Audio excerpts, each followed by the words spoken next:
नमस्कार शेतकरी मित्रांनो, सध्या चालू आहे महाराष्ट्रामध्ये अर्थसंकल्पीय अधिवेशन आणि या अधिवेशनामधून सर्व शेतकरी बांधवांना अनेक अपेक्षा आहे। त्यामध्ये पीक विमा असेल, अतिवृष्टी नुकसान भरपाई असेल, नमो शेतकरीचा 6वा हप्ता असेल, त्यानंतर शेतकऱ्यांची कर्जमाफी असेल, लाडकी बहीण योजनेचा पुढील येणारा हप्ता असेल, अशा अनेक गोष्टी ज्या आहेत तर त्या शेतकरी बांधव त्या प्रतीक्षेत आहेत की कोणत्या गोष्टींची या अधिवेशनामध्ये घोषणा होत आहे की कोणत्या शेतकऱ्यांची कर्जमाफी केव्हा होते, लाडक्या बहिणींचा हप्ता केव्हा भेटतोय, नमो शेतकरीची जी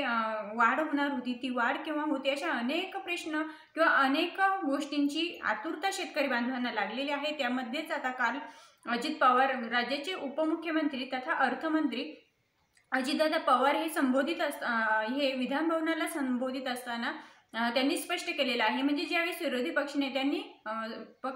पक्षनेत्यांनी सरकारला प्रश्न विचारलेले आहेत की तुम्ही शेतकऱ्यांना अनेक वचन दिली होती विधानसभेपूर्वी किंवा जाहीरनाम्यामध्ये अनेक वचने दिली होती, यामध्ये नमो शेतकरी महासन्मान निधी योजनेमध्ये तुम्ही वाढ करणार होते, तर ती वाढ तुम्ही केव्हा करणार आहात आणि जो येणारा नमोचा 6वा हप्ता आहे तर तो शेतकऱ्यांच्या खात्यामध्ये केव्हा जमा करणार आहात, असा प्रश्न विचारल्यानंतर अजितदादा पवारांनी स्पष्टपणे सांगितलेलं आहे की आम्ही शेतकरी बांधव असतील, महिला असतील किंवा कोणीही असो, ज्यांना ज्यांना आम्ही घोषणा दिली होती किंवा ज्यांना ज्यांना शब्द दिला होता त्या गोष्टी असतील किंवा त्या ज्या योजना आम्ही विधान परिषदे म्हणजे विधानसभा निवडणूक जी झालेली आहे त्यावेळेस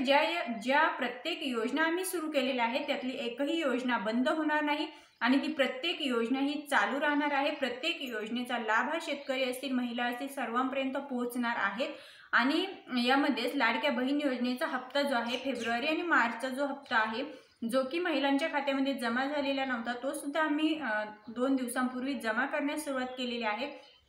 असं देखील अजित पवार त्या ठिकाणी म्हणतात। आणि जी नमो शेतकरी महासन्मान निधी योजनेमध्ये आम्ही वाढ करण्याचं सांगितलं होतं किंवा वचन दिलं होतं तर ती सुद्धा आम्ही या अर्थसंकल्पीय अधिवेशनामध्ये येत्या अधिवेशनामध्ये म्हणजे जे अधिवेशन चालू आहे त्यामध्ये नमोच्या रकमेमध्ये सुद्धा वाढ करत आहोत, निधीची तरतूद करत आहोत।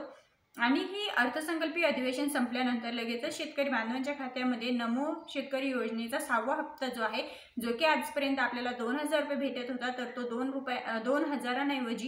3000 रुपयांचा शेतकऱ्यांच्या खात्यामध्ये आम्ही वर्ग करणार आहोत, असं देखील त्या ठिकाणी अजित पवार साहेब बोललेले आहेत।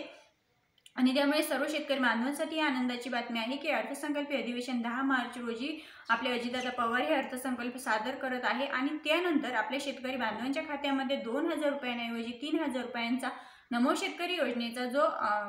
6वा हप्ता आहे तर तो जमा होणार आहे। तर शेतकरी मित्रांनो, यासाठी तुम्हाला तुमची EKYC कंप्लीट असणं आवश्यक आहे, तुमचा आधार हे बँकेला लिंक असणं आवश्यक आहे, त्यानंतर तुमचा लँड शेडिंगचा जो प्रॉब्लेम आहे तो देखील येस असणं आवश्यक आहे। जरी ज्या शेतकरी बांधवांना PM चा 19वा हप्ता भेटलेला आहे त्या सर्व बांधवांना नमोच्या 6व्या हप्त्याचे 3000 रुपये प्रत्येकी त्यांच्या खात्यामध्ये लवकरात लवकर जमा होणार आहे। पुन्हा भेटूया, तोपर्यंत धन्यवाद।